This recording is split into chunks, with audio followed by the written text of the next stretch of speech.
Kia ora and welcome to Ancient Spirits Beacon. I'm Hiona, and blessing our sacred screen today, I am speaking with Samar. Kia ora, Samar.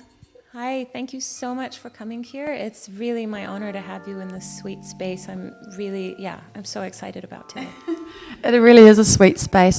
Let's talk about your healing practice because you deal mostly with body work. Can you tell us more about that? Yeah, absolutely. So my main work, you're going to hold that? Okay, great. My main work is the Arvigo techniques of Maya abdominal therapy. And on the street that's commonly known as Mayan Massage. So that work has been developed by an amazing powerhouse of a woman called Dr. Rosita Arvigo. And it grew out of her apprenticeship with a traditional Maya shaman, Donnelly Hiopanti. And it really, warms my heart talking about them because it's like a living lineage. It goes straight back, like we can trace where the work comes from. And it's such a rich, beautiful system. So how that looks in practice is abdominal massage. And what's different about this work and unique about this work is that we deal with the uterus specifically. So although a lot of it is very woman-based, it's also applicable to men and children. But the vast majority of people I see, and I would guess most practitioners see, are women, and women dealing with fertility or reproductive or abdominal issues. So, yeah, it's fantastic work. It's fantastic work. I mean, some things you're just blown away by because especially women that can't conceive, women that have issues with stagnation, such as fibroids, polyps, endometriosis, all those things can be really supported with that work. And there's an incredible spirit to it as well. So in conjunction with that, I also do the Mayan spiritual healing cure, which is another branch of that work, but they're kind of like wrapped around each other. They're not really separate. And the Mayan spiritual healing really involves plant medicine. So collecting fresh plants, saying prayers, making baths, pouring that water on people, really calling the spirits to do the work. And I guess that's one of the biggest things I've learned with this is just how beautiful it is to be held by a spiritual lineage, is that I'm not doing it. Yes, I show up to the trainings. Yes, I do all the hundreds of hours of admin work on the computer. Yes, I wash all the laundry and I physically do the work on the bodies, but there's a spirit that moves through it. And it's so amazing to talk to you about this because this is an angle of it that sometimes people don't really talk about as much. I mean, I think within the community they do, but people coming in don't know that until they're here. Right, so you're talking about the abdominal work and the whole kind of Mayan work. So like I said, there's the physical abdominal massage, and then there's the Mayan spiritual healing, and they both come from that same institute and that same source and that same lineage. And you're talking about lineage. How was this passed on to you? How was this energy and this gift passed on to you? How did this happen? Yeah, so it's a fun story. So I've always been really, really sensitive to energy and really sensitive to emotionally and just sensitive physically and just a little bit of a hysterical wreck sometimes. So in order to deal with my own physical discomfort and chronic pain that I was experiencing as a teenager, I really got into energetic healing because nothing else was helping. Painkillers weren't helping. So I started the journey with Reiki in my teens and early 20s, and I loved it. And I just, I could feel everything. And that's the thing. It's like it's almost like, I don't know if it's a sixth or seventh or eighth sense, but it's the way you have hearing and sight and touch. It's just the awareness of energy fields. And, I think a lot of children especially are aware of that, but it's labeled ADHD or allergies or something. It's just a heightened awareness of what's happening, and that's kind of our wild self. So this is a long story, but I have to start there. So that's where it sort of began, and then I had a major car accident where I couldn't walk for a while, and that was an incredible opportunity. Because through that is an incredible opportunity, and the way that happened was also very mystical, but yoga came into my life that way.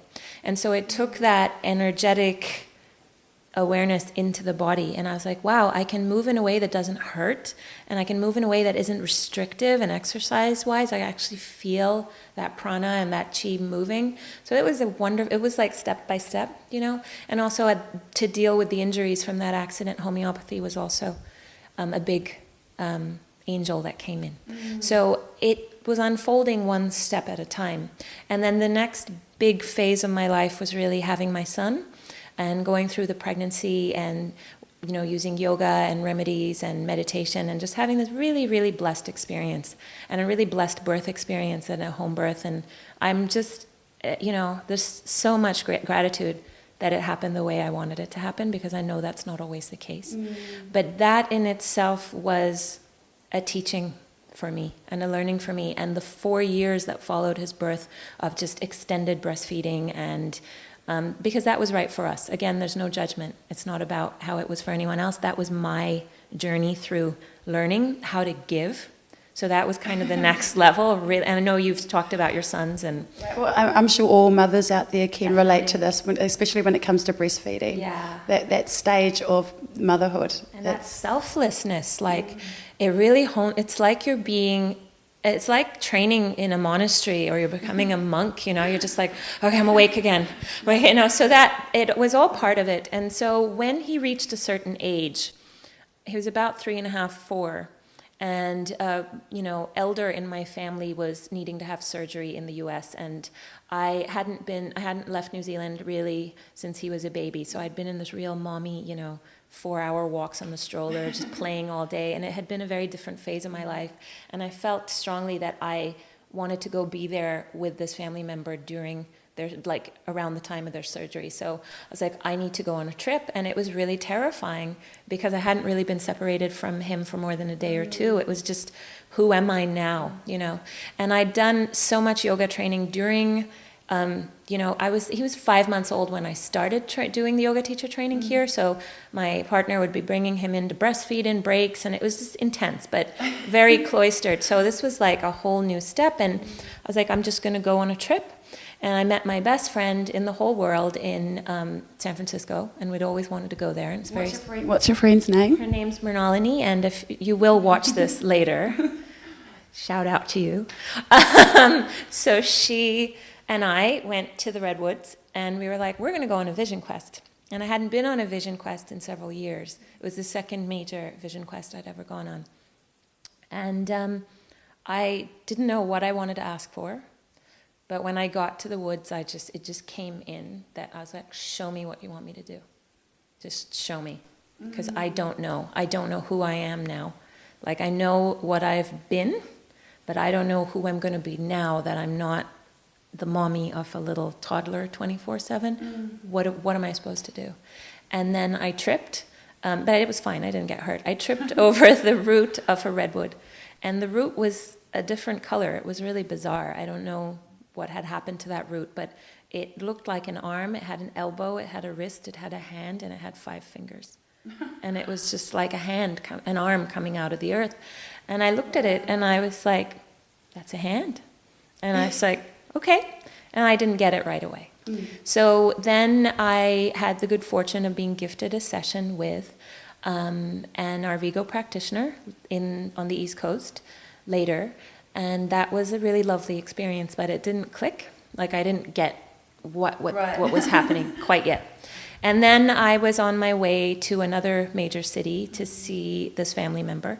And I was reading Dr. Rosita's book. She has several books, and I'll tell you about the books in a second. But one of her books is Rainforest Home Remedies. So it's beautiful because it's so easy.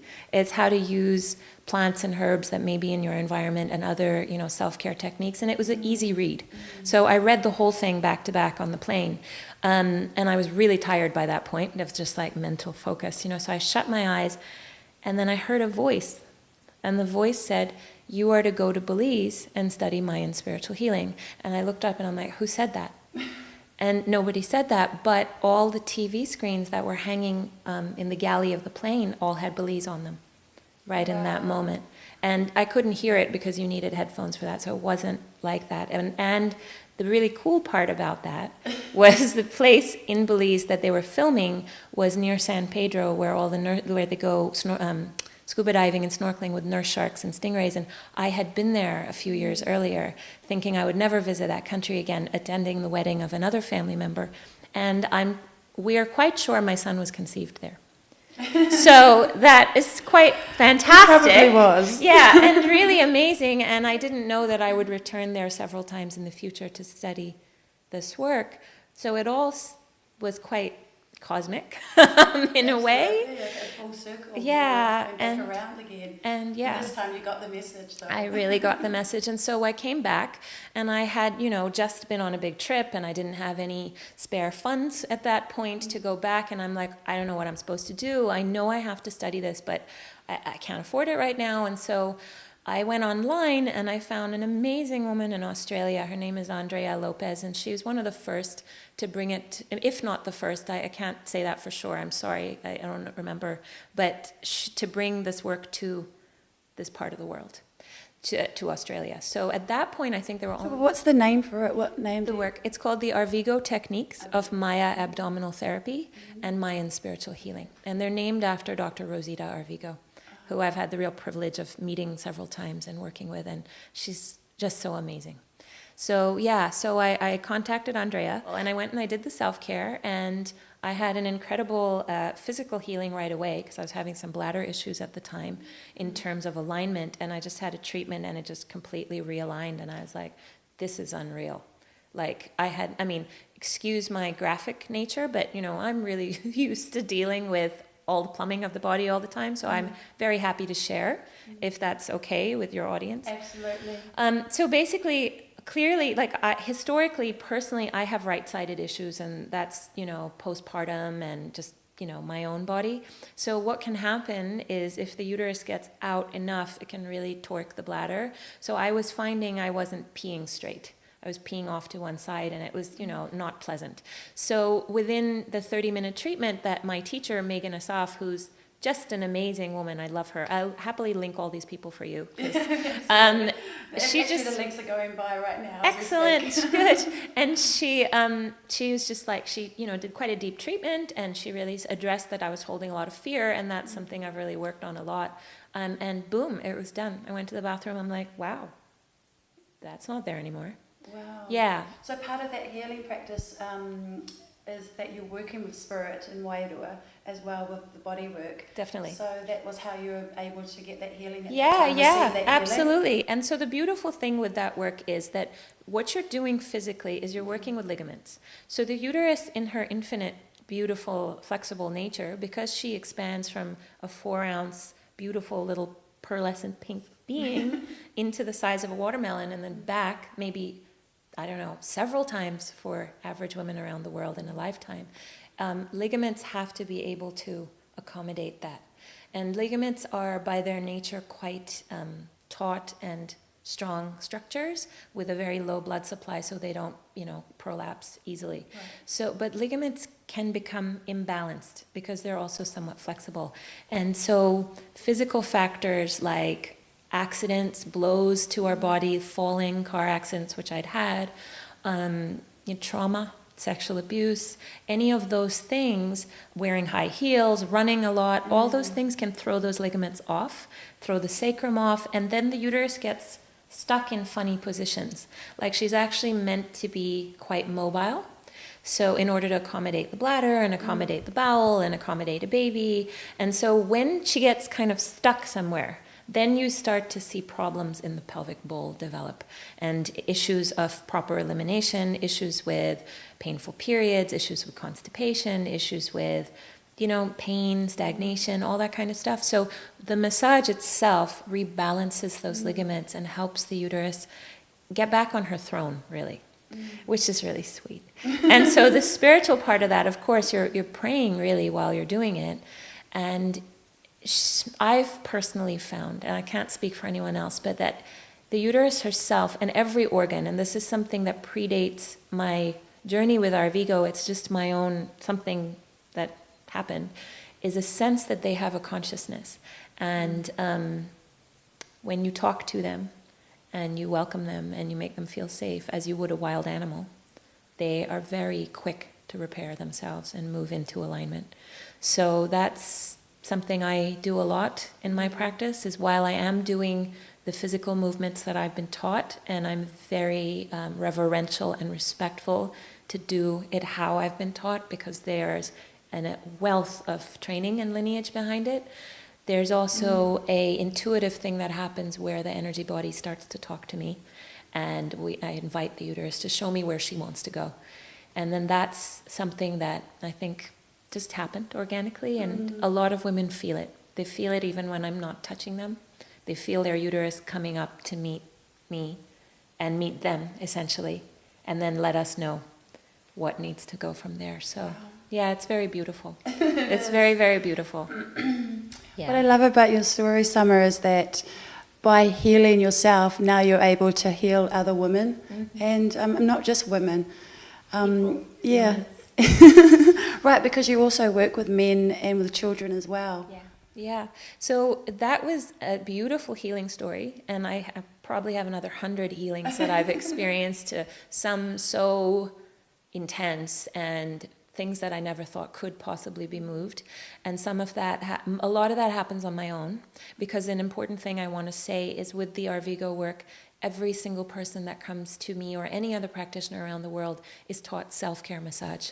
So if you came in for a treatment, for example, the first thing after we connect and talk and look at your history is that you would learn how to do the work yourself for your own pelvis. So that is something I have so much gratitude for, because it's like teaching a person to fish rather than always like making them dependent on you. So there are definitely things that people have to come back for. They can't do back work.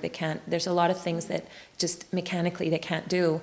But what is needed to stay pelvically healthy and mobile for most people, there's always exceptions. There's always people that have had major surgeries or have IUDs or other things that, there's other stuff going on.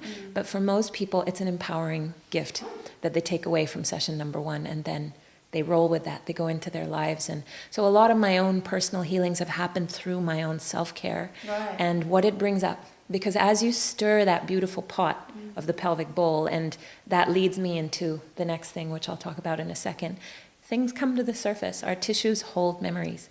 They sometimes hold our memories, but they hold the memories of our ancestors. They hold the memories of all people. And women are particularly sensitive to other women and the stories of other women. So I'm so excited. There's so many things I want to tell you. We want you to tell us. So there's 2 things I just want to throw in there while we're talking about this. So what I've covered already really is, in my practice, is the Arvigo massage, the Maya massage, the bodywork, the therapy, and the Mayan spiritual healing. I've touched on it. I want to talk about it more. Those are 2 of the modalities that I offer here at Moon Yoga. And by the way, it's called Moon Yoga because originally the plan was to do traditional yoga, which is something I spent, almost a decade training in. My plan, but not Spirit's plan. Yeah. And I love yoga. It's a big part of my life. It's still a wonderful thing. I love it. I love the chanting. I love posture. Well, it helped to heal you as well after your accident. And it still does. But for me, it has a wider meaning. And like yoga itself, the word is that yug, to tie things together and bring things together. And the moon is that divine feminine grandmother energy looking over everything. So the name Moon Yoga really is bringing us back to the divine feminine. That's what it means for me. And so you won't get a traditional yoga class here, but there will be elements of yoga in the classes that I teach. So we'll talk about that in a sec. But I felt like I want to address the name because sometimes people get confused. But most of the time, they're just really happy with what they find. When they go, I want to come to a yoga class, I'm like, that doesn't happen. But we have this other class, and they're like, oh, that's exciting. So yeah, I just wanted to address that. So in addition to the Arvigo therapy and the Mayan spiritual healing, the 2 other things I practice here, one is holistic pelvic care and holistic pelvic energy. They're part of the same system. It's I can't even describe how much I love that work and how much I love the woman who created that work. Her name is Tammy Lynn Kent. And she has written 3 books, Wild Feminine, Mothering from Your Center and Wild Creative, and I had the absolute privilege of training with her in her holistic pelvic care. She is also an Arvigo practitioner, but she's a pelvic floor physical therapist, and she is incredible. Like, her sensitivity is incredible. Her ability to see into and feel into the energy fields of the human body is so refreshing. And when I was with her, I was just like, ah. Like someone speaking a language I understand, you know? Like, it was one of the best experiences of my life, getting to train with her. So I every day have gratitude for her. So what her work is internal vaginal work. So that can be really confrontational for people. But there's just such a safeguard around it of holding and love and sweetness that there's nothing weird about it. And what that looks like in practice is a finger is inserted and we do work on the fascia. So the fascia is, have you heard of fascia before? Fascia is, and so the reason I ask that is a lot of people don't know. Mm-hmm. Some people do. It's getting more and more and more out there as a term of a way to heal. Fascia is a layer that exists between skin and muscle. And if you ever have had a raw chicken or anything like that, excuse me, sorry vegans, sorry vegetarians, lifting the skin off, you have that white webbing. Do you know what I mean? That kind of, yeah. That's fascia. Mm. And fascia is almost like an ocean where everything floats and it connects everything. So when we are stressed or have trauma physically, mentally, emotionally, however, we get really tight and the fascia gets like, and so we can have like big adjustments or big massage or but if the fascia is still stuck, it keeps pulling everything towards it. And so it's a really subtle level of body work where it's not quite energy and it's not quite physical movement. It's somewhere in between. And that's the work that's done internally through holistic pelvic care. And it's been beautiful. Like the women that have come in, they're so ready for that. They're so ready to own that inner space. They're so ready. They're like, I'm ready for whatever's there, you know. So physically what's happening is prolapses are improving.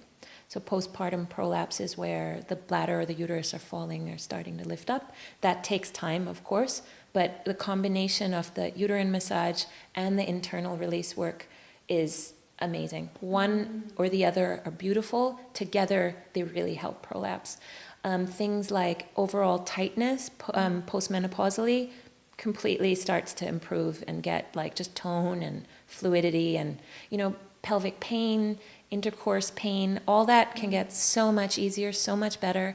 Things that look like scars that aren't scars are just released and healed and cleared, and the incredible information that comes through from that space too, like visions of ancestral things, like early childhood things, and then like I'll see something and I'll tell them and they'll be like, oh, I know what that is, and then it's on my left side or my right side, and it's my mom or my dad, or so it's beautiful, and it's not for everyone. Like it's for women who are ready, but there's a huge physical. Right, because it sounds quite intense and it's very intimate. It's very intimate. Yeah. It's very intimate. It's not intense, I would say. Like, how do I put this? Well, not if you're ready for it. Yeah, of course. No, but I mean, I would never impose that work on anyone. It's there on the website. People can read about it. If they want it, they come and ask me for it. And the vast majority of people who come for that work are coming because they're really dealing with major physiological issues that are not getting better. There's also holistic pelvic energy, which is the same thing, but done externally. So the same entering into the pelvic bowl energetically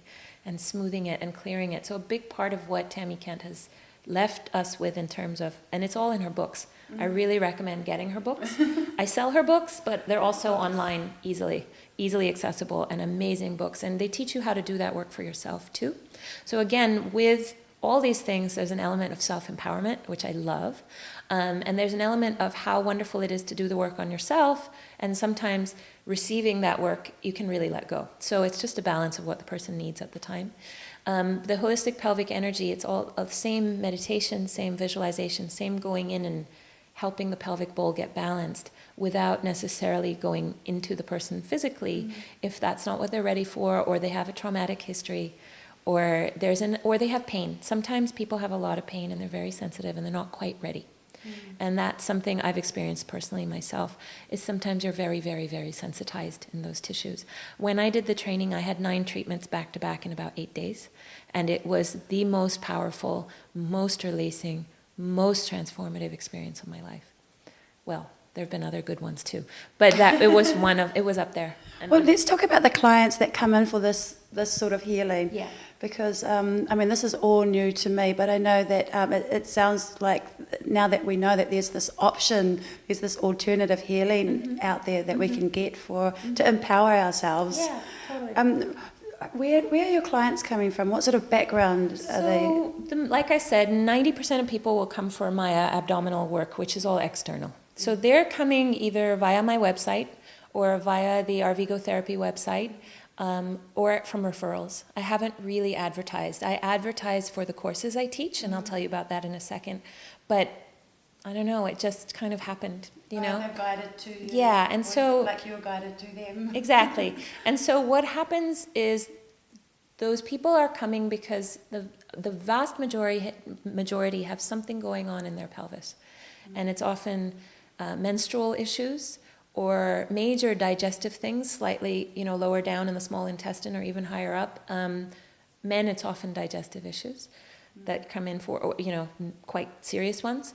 Or they're on an IVF journey, or they're on a fertility journey. Even if IVF's not part of that picture, they're just having issues with getting pregnant and they want some support.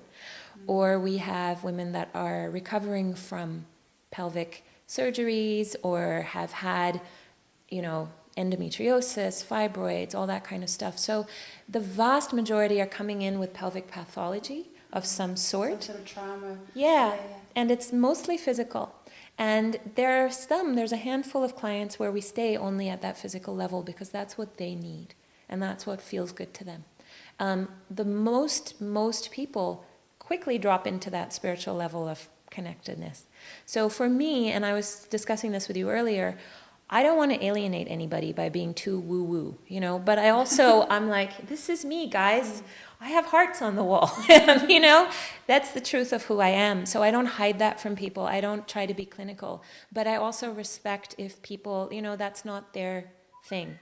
They're not spiritually inclined. That's fine. We can work just on the physical level.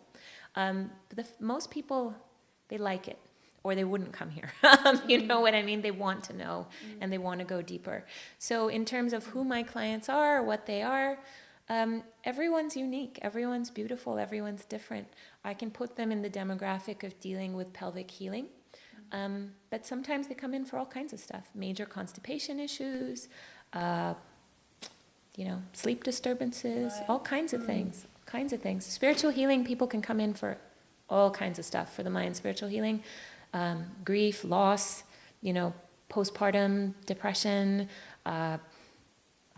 I can even go into really way out stuff, but I'll leave that for another day. Before we get into the corridor on the courses that you run, let's talk about the other healing. Yes, good job. So the holistic pelvic care we just discussed, which is the internal work. And so to recap, there's the abdominal massage, there's the Mayan spiritual healing, where we do a lot of work with plants, there's the internal holistic pelvic care, and then there's Qoya. So Qoya is, I've just come back from Costa Rica being at a Qoya retreat and furthering my teacher training. And it's a beautiful system of movement for women, and not just for women. There are co-ed classes happening now around the world, but it really is a woman's practice, essentially a divine feminine practice. And some men are really drawn to that now. And all shades in between of gender. There's all shades. So and there's Qoya for kids too. But let's just say, in essence, it's a woman's practice. So it's developed by a wonderful, wonderful woman called Rochelle Sheik, who I was just with in Costa Rica, as I said. She developed this as a combination of yoga, dance, sensual movement, and by that I don't mean sexual movement as much as just getting into the senses and feeling the body and feeling that place. Ritual, there's a lot of ritual in the classes, and sisterhood. It really is about sisterhood. This room, we had a class yesterday. I was so moved. There have been some great classes we've taught here. That was one of the best because they were all together in it. I think I said that to you, this space right now, the space that we're in, it has so much beautiful energy in it right now. Thank you. Yeah, it was great. Thank you. And thank them, because with that, if they don't show up and they don't do it, it doesn't happen. So Qoya is a different way to look at moving your body. I have never been as sweaty as I am at the end of a Qoya class, so we're definitely working out, but it's not, there's nowhere you want to get to. It's not like there's reps or you need to get your body into this. It's none of that, you know. It's just about getting back in and having fun and making space for whatever wants to come up. People sometimes burst into violent tears and sobbing and shaking. Sometimes they start screaming. Sometimes they're laughing hysterically. You know, sometimes they're feeling nothing and they're really frustrated. And it's all good. Like, for me, it's like, it's all good. Like, whatever you want to bring in is perfect. You're held in that space to just get back into your body and enjoy being in your body and move how you want to move. So what is coming out of the body when you go into the body? What are your clients experiencing? You mean on the table or with Qoya? With Qoya. You know, I think everyone's having their own experience, and so I think the word that comes to me most is, I guess, a sense of liberation and a sense of being able to own that, you know, own whatever that is, whatever they wanted to. I can only speak from my own experiences with it because I'm still training, and I'll be hopefully continuing that later this year, is I just feel free. And that's what Rochelle, she's so sweet. Her tagline for it is wise, wild, and free, is what she describes Qoya as. And it's like getting you back to remembering that you are wise, wild, and free. And you really feel that, you know? And so many other things. And just incredible, like, I think as women, and men too, I'm not a man, so I can't speak for their experience in their bodies, but as women, having this experience in our bodies is so precious. Like, so much of our lives are through our bodies.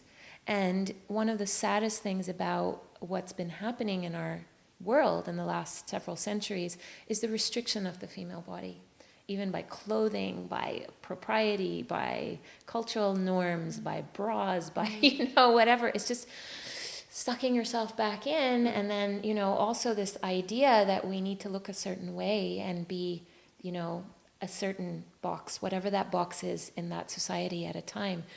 It restricts the full, incredible flow of the feminine. So just like there's a divine feminine, there's a divine masculine, and they have very different energies. And the feminine, for me, this is just me, and everyone experience. And one of the fun things in a Qoya class is often the theme we share. I have, you know, small classes, kind of under 10 because of the size of the space. So I'll ask everyone what that word means for them. So yesterday, the class was about the wilderness within. So I asked them what the word wild meant for them. And they all came up with something different. But all of it fit and all of it made sense. And so I translate that into the divine feminine. It's just so expansive. And when we feel like, you know, we need to be in these tight little boxes or these tight little clothes or whatever it is, that energy doesn't really have a place to run. And I think with the men I work with, it's such a privilege. And because I have a son, you know, their divine masculinity is just so sweet and so much in service. When they access that part, they want to serve and they want to take care and they want to provide from the sweetest, highest place. And it's a very different, it's a very forward-moving energy and a really focused energy. And the feminine, when she's running herself really deeply, it's like this big circle, and it's like pulling things in. And we can even translate that into the reproductive system. The fimbriae at the end of the fallopian tubes draw the egg in like this, like a belly dancer. It gets into this incredible, like, you see this imprinted in the body in so many different ways. And whereas, like, you know, the sperm, like, have this real, like, forward motion. So there's this real beautiful dance between masculine and feminine, and Qoya for me is a space for that feminine to just be celebrated, and for women to just go like, okay, it's for me. And I tried very much to be really linear and run it in a weekly yoga style class, and then of course I had a major accident the week it was supposed to start. In the sea, I got hit by a major wave and pulled something, and I was like, I'm going to have to cancel these classes, guys, sorry, because before that I was teaching monthly and following a lunar rhythm. And I was like, no, must do it weekly because that's what is expected by whoever's in my head. And then I realized, like, that was life telling me women need to come together once a month for me. That's That's our history all around the world. So don't change a formula that works. And not to knock anyone that does weekly classes. That's great. That's wonderful. But that was my funny story with it. What works for you. Yeah. And then I can really give more to them. So I'm teaching once a month. It sounds more ceremonial as well. Very ceremonial. So we do 3-hour classes. They're from 10 to 1, usually on a Sunday. So we start with gentle warming up and getting into the, a chest, and then getting into the hips, and a lot of more structured movement, but with a lot of room to play and a lot of room for freedom. Then we do some yoga, and then we go into more of a shadow dance and working with things that we don't necessarily want to look at. And that can be really simple or really complex, really short or really long, depending on the theme, because every class has a theme. And then it goes into some choreography, if people want to do that, where people learn moves, but those moves have relevance to the class, and they can be in a ritual pattern too. And sometimes I don't put them in, sometimes I put them in, because that's something I'm still getting comfortable with. Okay. So, and then there's a lot of room for ritual movement. And those are some of the most beautiful things. It's like there's just hundreds of ways you can do it. And then there's a lot of sharing that happens all through the class, that women get to share together, they get to share as a group. There's always goddess cards, oracle cards, angel cards, nature cards. We always have a lot of cards. Rochelle has even more cards than anybody I've ever met in my life, in a good way. And then, there's a relaxation and slowing down at the end. And then, because they're 3-hour classes, then we do quite a deep ritual at the end to just tie it up. Well, let's talk about the playlist. So you put music together. Oh, it's so that fun. Probably comes to you the same way, right? Organically, it comes from a lot. Yeah, really. And so I have a month to work with it. I live with this playlist for a month, and my poor family, they have to listen to the same songs hundreds of times. But, that's just the way it is. And so often the music will find me. It'll be on the radio, and I'll be like, oh, that's perfect for this one. Or I'll draw on things I'm really connected with. And sometimes I'll use songs that I go back to, every few classes, because they really resonate. But often it's kind of like going on a treasure hunt. You look for the music, you have 4 weeks to figure it out. And I really admire people who teach weekly, because that would be intense for me at this point. But this month I am teaching weekly, as it happens, because I'm teaching 2 self-care classes. Maybe we should talk about that now, because that's quite a big thing. So that's the 4th healing? Well, I think we're moving into 5 and 6 now. No. Right. Sorry. So what? Let's go for it. Let's do it. So the Qoya is, like I said, monthly 3-hour classes, and that may change in the future. I'm really open to that evolving, how it needs to go. Self-care is part of the Mayan Massage, and it's a 2.5-day class that I teach a couple of times a year, here and in the Middle East, because I have friends and family there, and I often visit and do that. And that's a beautiful thing I'd love to talk about in a bit. But self-care is the first level of training in the Arvigo system, in the Mayan Massage system. And it is what it says it is. It's self-care. So it's 2.5 days of learning how to care for the self deeply. And once a person has done self-care, they can move on to professional training if they want to do this professionally, depending on, what the legislation is in their country. So they need to have a license to do body work in their country, like massage therapy, acupuncture, midwifery. That's kind of a red tape thing that people can find out, and not as fun, but that's part of it. But the self-care is open to everyone. So anyone, male, female, any shade in between, young, elderly, whatever. I mean, children, clearly not so much, but, I'd say 16 and up, it's pretty much open to. So I've had, doing the teacher training for that class, I just want to say to everybody who was on that teacher training, that was one of the best experiences of my life. It was the sweetest group of people. We had so much fun. We were in New Hampshire during Hurricane Sandy and had some of the best times in our life doing that course. So the self-care training, like I said, 2.5 days. I'm leaving on Friday to teach in Wellington. That's going to be really fun. We learn about the history, the lineage, anatomy, physiology, deep work on the pelvis, many opportunities to do self-care as a group, learn why we're doing it, really get to do self-massage. Everybody gets a private treatment during that time. Vaginal steaming, that's a big thing we haven't talked about yet. We should talk about that. Or for men, there's penis soaks, which is different. And clearly, this is all done privately. It's not all out in the open. People have a lot of respect. And it's really funny. I have to just say, people think they're coming here and they're going to be running around naked. People are generally covered from head to foot, and there's only these little areas open. Okay. It's one of the most wrapped experiences. So people come in, they're like, should I take everything off? I'm like, no, keep your shirt on, keep your pants on, just undo the bra, and, and it's like, yeah, so there's a lot of respect for the body. Absolutely.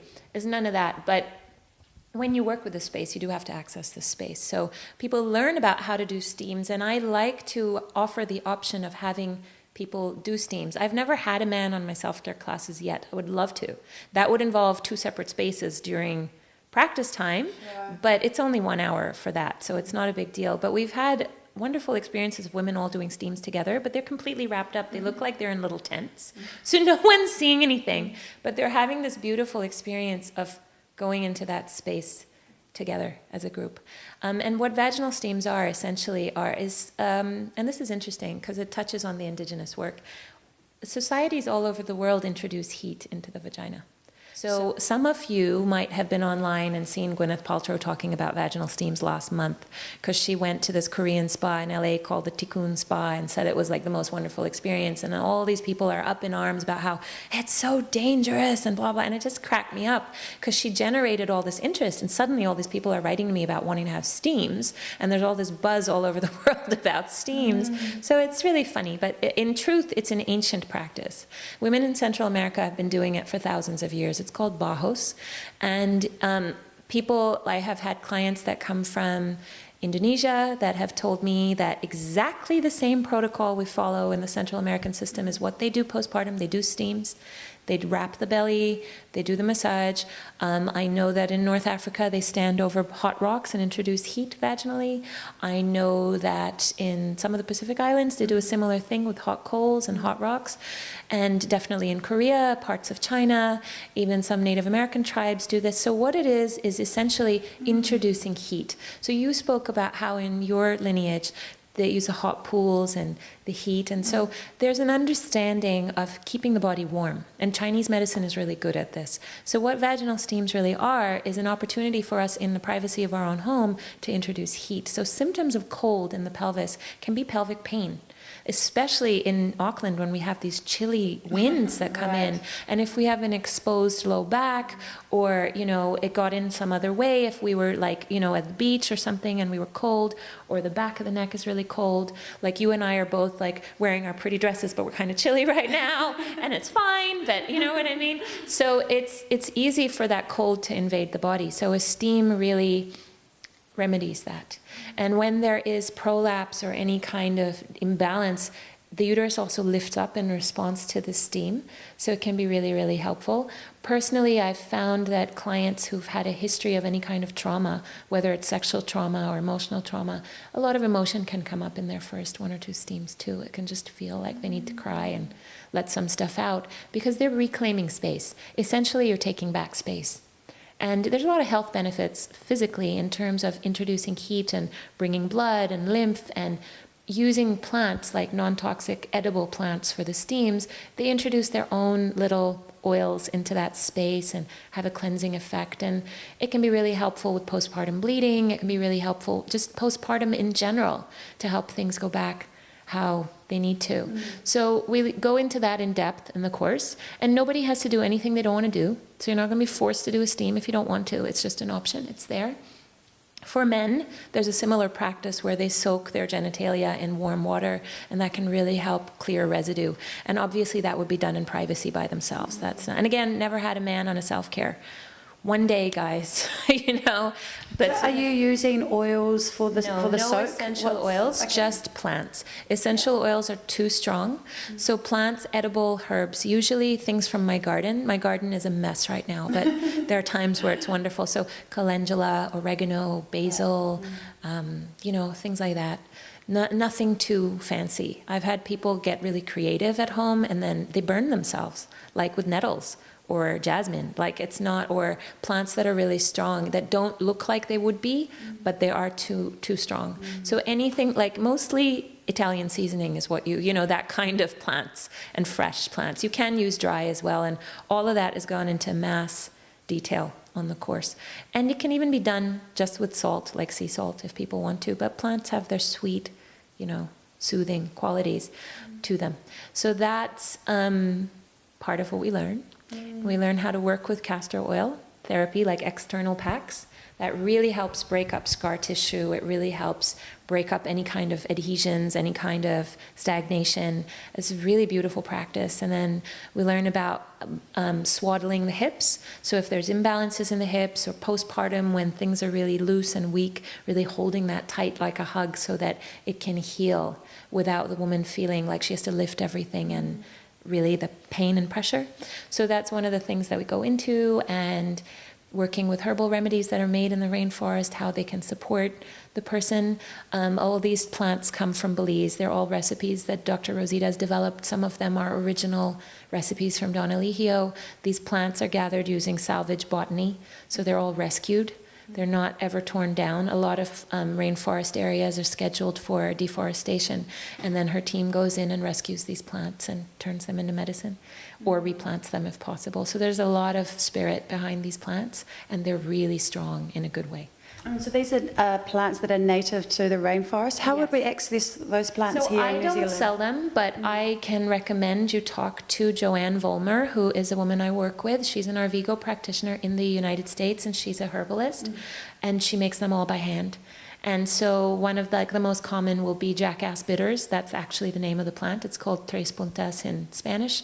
It's antiviral, antifungal, antibacterial, anti-everything, but it's really gentle. So people that have chronic candida or other immune gut issues like SIBO, if they come see me for gut things, that's a good thing to try if we think there's a lot of overgrowth of pathogens in conjunction with a lot of fermented foods and other things. Or there's also female tonic, which really helps clean the uterus. So they're really soft, simple remedies, and I like that.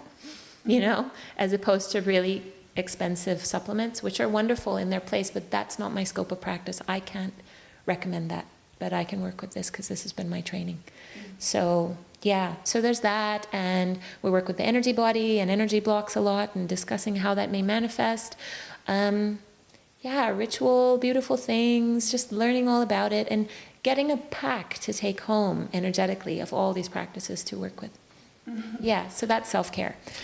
Can I ask about the heat healing? Yes. Traditionally, what would women be doing, using the heat healing for? You mean the steams or the castor oil? The steam. The steams? Back in the day. They would use them after they had a baby. Right, I thought birthing. Definitely, to help the uterus lift, but to get any cold out of that space. Because as through the birth process, everything's exposed, and tissues can get really tight and cold and, really hold chill in the body. So that and, prolapse, any kind of falling, this can really help. Extreme tightness, like when you have vulvodynia sometimes, or women that have pain during intercourse, or just general fascial imbalances, a gentle steam can really help soothe and open some of that space. Just introducing heat is a good practice during cold weather too. So as a maintenance thing, monthly is a good thing for women to do. I was just about to ask about the ceremonial thing again. Is that it's you can do it on the full moon, you can do it on the new moon. The only time you don't want to do it is when you're bleeding. So you could do it just before or just after. Just after really helps clear out. So that's another thing. You would use it a lot for where there's old blood in the uterus. So if we're dealing with women that have they've had fibroids and they're not heavily bleeding at the time, of course, people shouldn't try to do this on their own. They really need to speak to me or someone else, because everyone's unique and they have physical things that, are beyond the scope of what we can talk about today. But if everything's okay and they've been given the go-ahead and they're fine, they're wanting to clean out small fibroids or stagnant blood or from painful menstruation, then, doing it either monthly or more often, depending what they've been recommended, can help release that old stuff and cleanse the inner space and just bring fresh blood into that space. Yeah.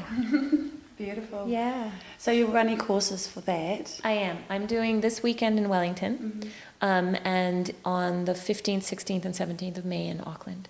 So there's still spaces for that one if anyone wants to attend, and that is run here. And I really love running it here because I have all my stuff here. I have all my books here. I have and we have like a uterus costume so people can get dressed up and learn about ligaments. We have like all kinds of fun things. So the uterus. It's good that you make it fun. Yeah. The uterus costume I can't take credit for. That was someone else's brainchild, and there's some real geniuses that come up with these things, but I have one. And that will be going to Wellington too. The costume is definitely going. But Wellington's going to be a beautiful experience. I've just come to the conclusion now, after teaching in Queenstown and as well last year, is that it's better for me and everyone for me to really do them here. Because, as you know, as a mom, it's a big ask to pick up everything and go. And I do that anyway for my own trainings and stuff, but I find I'm best equipped to teach in Auckland. So most likely I will only be doing that in Auckland, maybe a couple times a year going forward. And I encourage people that want to do it to look into ways that they could come here, because they will get the best experience here. We have a massive garden full of healing plants that can really be used for the steam. You really do have a massive garden. Yeah, it really is a massive garden. Well, let's talk about here. Let's talk about this space, because I know that there's a story around this space as well that contributes to your journey and what you're doing now. So the space is a historic, well, it's not a historic home, it's not labeled under historic home, but it is an old, original homestead in Mount Albert. I don't put the address out because we live here, obviously, but everyone gets the address when they come. It's owned by my parents, so we're very privileged to have the opportunity to live here at this time, and that it's doable for us at this point, and we take care of the space for them. And it's a big space, The space, we have 3 rooms devoted to moon yoga. There's a teaching room in the front where all the classes happen and all the books are there, and it's got a very sweet energy, and we run courses in there. We have the treatment room, which you guys walk through, the green space. That's where the majority of my work happens, on the massage table. And then we have this movement studio.